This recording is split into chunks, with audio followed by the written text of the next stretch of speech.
Hello, my name is Shantae Steele, and I am a previous student who wanted to participate by sharing a little bit of my experience. I'm currently a fourth year doctoral candidate at University of South Florida in the Curriculum Instruction Adult Education Program.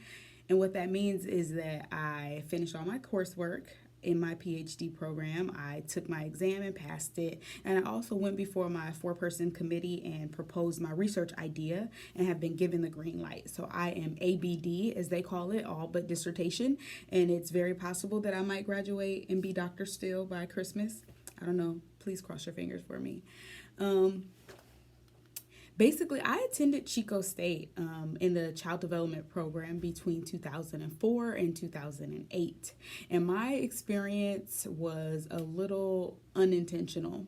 While I was there, I picked up the minor in theater arts. I also participated in Women of Excellence and the Pan African Union, and I did Camp Adventure and got to live in New Orleans, Louisiana, and Okinawa, Japan for a couple summers. I really enjoyed my time there, but my child development related experience included me working in the Blue Room, definitely doing an internship for the degree program. I think I interned at an alternative high school, and I also did an internship at the Esplanade House, which was like an amazing experience and allowed me to fuel my passion for one day opening a transitional living facility, not for women and families, but definitely for youth exiting juvenile detention centers as well as foster homes.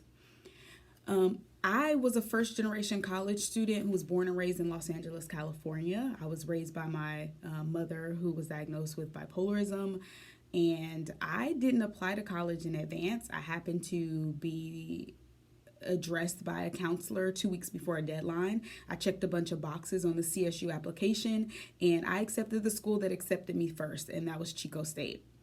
So upon arriving to Chico State, I didn't know what to expect. I was a general education major. I hadn't even selected a major, and I went to a major fair, saw that child development had less science and math than the other programs, and I decided to stick with child development. It's like, hey, I babysat, I could do this.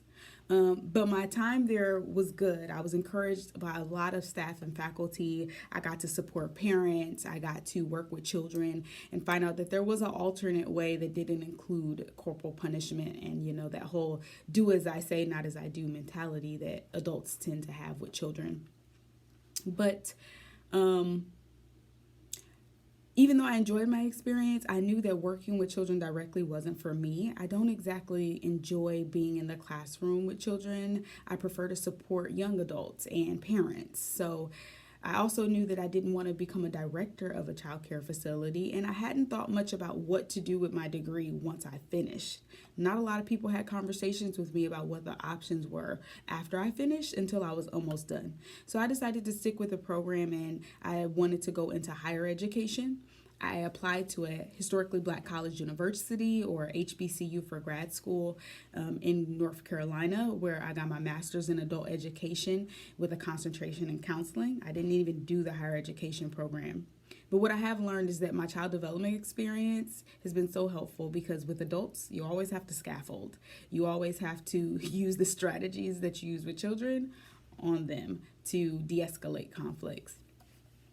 Since graduating, I've worked as an academic advisor, an admissions counselor, now hall director in residence life. I've also worked in human services as a service coordinator for the Early Steps program. It's a state program for children with developmental delays between birth and 3 using Part C dollars, and I've also worked in child welfare as a case manager. So there's a lot of options out there that child development will help you be successful in.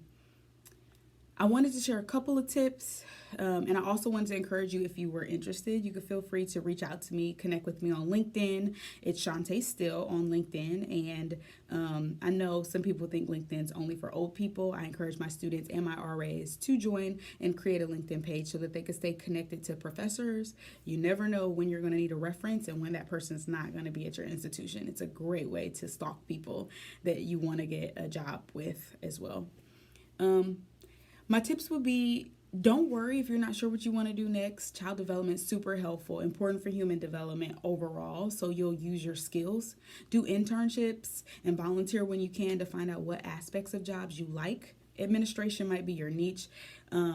Maybe you like engagement, recruitment, or facilitation more than you like direct contact with children who are under 5. I'm not sure.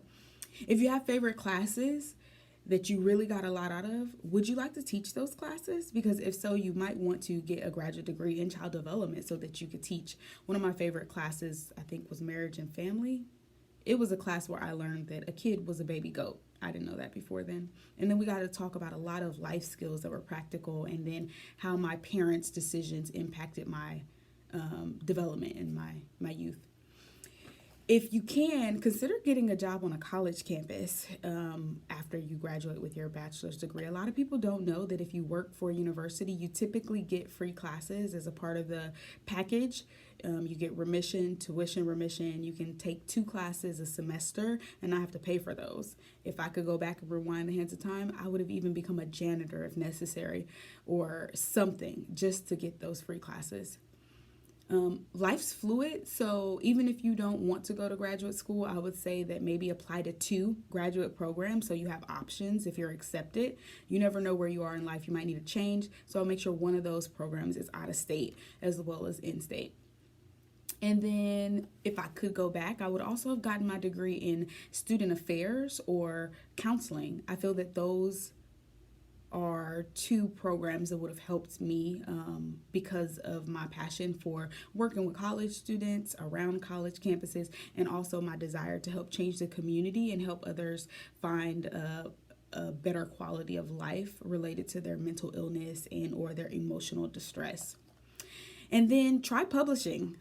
It's something that I didn't really want to do or recognize that I'm passionate about doing until my PhD program. But if you can write an opinion education article, if you can create an article on LinkedIn, if you can create a podcast or something that displays your knowledge and make a contribution to the field, that'll be super helpful. You want people to know your name, but you also want to contribute all the valuable things that you've learned to the community, because not everybody has access and not everybody will have an opportunity to sit in the awesome classes you've sat in.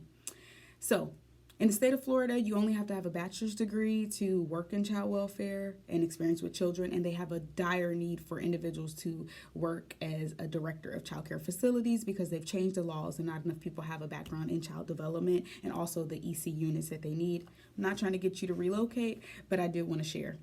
Again, I hope you found something in this video useful, and I just want to say congrats on making it this far, and the next chapter is yours to create.